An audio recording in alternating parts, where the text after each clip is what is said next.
उत्तराखंड के शांत पहाड़ी कस्बों में जब गुस्से की आग भड़कती है तो वो दूर दूर तक असर छोड़ती है।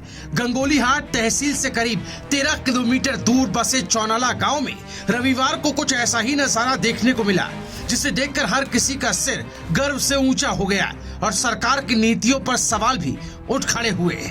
जैसे ही खबर फैली कि आबकारी विभाग ने चौनाला में विदेशी शराब की दुकान खोलने की तैयारी कर ली, इलाके की महिलाएं और ग्रामीण अपने घरों से निकल पड़े। हाथों में थी सिर्फ एक दृढ़ इच्छा शक्ति, यहाँ शराब नहीं बिकेगी। कुछ ही मिनटों में माहौल गर्मा गया। महिलाएं दुकान पर पहुंची और बिना किसी डर के शराब की पेटियों को सड़क पर पटक कर तोड़ डाला। बोतलें चकनाचूर हो गए और सड़क पर बिखर गया था गुस्से और आत्मसम्मान का संगम। आसपास के लोग भी इस नजारे के गवाह बने। महिलाओं और ग्रामीणों ने सिर्फ बोतलें नहीं तोड़ी, उन्होंने सरकार की उस सोच के खिलाफ भी आवाज उठाई जो मुनाफे के चक्कर में गांव के भविष्य से खिलवाड़ करने पर आमादा दिखी। किसी भी कीमत पर शराब की दुकान नहीं खोलने देंगे। महिलाओं के ये तेवर ऐसे थे कि अफसरों के भी माथे पर बल पड़ गया। स्थिति संभालने के लिए गंगोलीहाट से तहसीलदार राजेंद्र गिरी गोस्वामी और थाना अध्यक्ष हीरा सिंह डांगी तुरंत मौके पर पहुंचे। अधिकारियों ने समझाने की कोशिश की, मगर महिलाओं का संकल्प चट्टान की तरह अडिग था। आबकारी इंस्पेक्टर मोहन सिंह कोरंगा ने भी स्थिति को भांपते हुए कहा, लोगों के विरोध की जानकारी उच्च अधिकारियों को दे दी गई है, आदेश के अनुसार ही आगे फैसला लिया जाएगा। दरअसल ये शराब की दुकान पहले डूनी में खुलनी थी, लेकिन वहाँ भी भारी विरोध के चलते उसे चौनाला शिफ्ट किया गया। अब यहाँ भी जनता ने दो टूक कह दिया, नहीं चाहिए शराब। लोगों ने कहा कि जो शराब की दुकानें खोली जानी है उसके आसपास 4 गांव बसे। 100 मीटर के दायरे में सरस्वती शिशु मंदिर और कोचिंग सेंटर भी है। साथ ही ये क्षेत्र राष्ट्रीय राजमार्ग 309A के किनारे है। ऐसे संवेदनशील इलाके में शराब की दुकान से नशे का जहर फैलेगा, हम ऐसा नहीं होने देंगे। ये विरोध सिर्फ शराब की दुकान के खिलाफ नहीं था, बल्कि अपने गांव की संस्कृति, भावी पीढ़ी और साफ सुथरे जीवन के समर्थन में एक लड़ाई थी। बच्चों के स्कूल, कोचिंग सेंटर, गांव का माहौल, सब कुछ खतरे में था। चौनाला की इन महिलाओं ने आज पूरे पहाड़ को ये संदेश दिया कि अगर इरादे बुलंद हों तो बदलाव मुमकिन है। लेकिन सवाल है कि जब डूनी में भारी विरोध के चलते दुकान नहीं खुल पाई तो बिना स्थानीय जनप्रतिनिधियों और जनता की राय लिए चौनाला में दुकान स्थानांतरित करने का फैसला किस आधार पर लिया गया। सवाल नंबर 2, क्या आबकारी विभाग ने दुकान खोलने से पहले आसपास के स्कूलों, कोचिंग संस्थानों और गांव की संवेदनशीलता का सर्वेक्षण नहीं किया?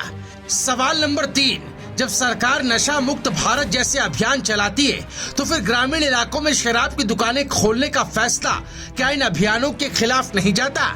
सवाल ये भी कि क्या शराब की दुकान खोलने के फैसलों में स्थानीय ग्राम पंचायत और जन भावनाओं को अनिवार्य रूप से शामिल करना जरूरी नहीं होना चाहिए? आखिरी सवाल, क्या महिलाओं द्वारा विरोध के बावजूद भविष्य में दुकान जबरन खोलने की कोशिश की जाएगी? उधर चौनाला में जहां बोतलें फूटी, वहीं हल्द्वानी में नकली मिठास के नाम पर जहर परोसा जा रहा है। लेकिन जिला प्रशासन ने यहां भी करारा प्रहार किया। शहर के पॉश इलाकों में से एक वेली लॉज में चल रही थी एक अवैध आइसक्रीम फैक्ट्री, जो नाम के आइसक्रीम बना रही थी, लेकिन असल में वो सेहत के लिए जहर थी। अपर जिला अधिकारी विवेक राय के नेतृत्व में उप जिला अधिकारी राहुल शाह और नगर आयुक्त ऋचा सिंह ने अचानक छापेमारी की और जो खुलासे हुए वो बेहद चौंकाने वाले थे। फैक्ट्री के अंदर गंदगी का अंबार लगा था। आइसक्रीम बनाने के लिए न सिर्फ अत्यंत गंदे पानी का इस्तेमाल किया जा रहा था, बल्कि एक्सपायर्ड केमिकल और प्रतिबंधित रंगों का भी खुलेआम इस्तेमाल हो रहा था। गलत ब्रांडिंग कर इन जहरीली आइसक्रीम को बाजार में बेचा जा रहा था। हैरानी की बात यह थी कि ये फ्रॉड फैक्ट्री एक आवासीय इमारत के बेसमेंट में चोरी छिपे चल रही थी। बच्चों और परिवारों के बीच जहर घोला जा रहा था। खाद्य सुरक्षा अधिकारी कैलाश टमटा ने मौके से आइसक्रीम के नमूने लिए और खाद्य सुरक्षा अधिनियम के तहत मामला दर्ज किया। साथ ही घरेलू गैस सिलेंडर्स के व्यावसायिक इस्तेमाल पर तुरंत कार्रवाई करते हुए सिलेंडरों को भी जब्त कर लिया गया। इसके अलावा टैक्स चोरी का भी बड़ा मामला सामने आया। जीएसटी टीम मौके पर बुलाई गई और जांच शुरू कर दी गई। फिलहाल फैक्ट्री को सीज कर दिया गया है और उत्पादन पर रोक लगा दी गई। लेकिन सवाल है कि वेली लॉज जैसे पॉश इलाके में अवैध आइसक्रीम फैक्ट्री सालों तक कैसे संचालित होती रही और संबंधित विभागों को इसकी भनक तक क्यों नहीं लगी। सवाल ये भी है कि क्या खाद्य सुरक्षा और नगर निगम की नियमित निरीक्षण प्रक्रिया में इतनी बड़ी चूक कैसे हो गए।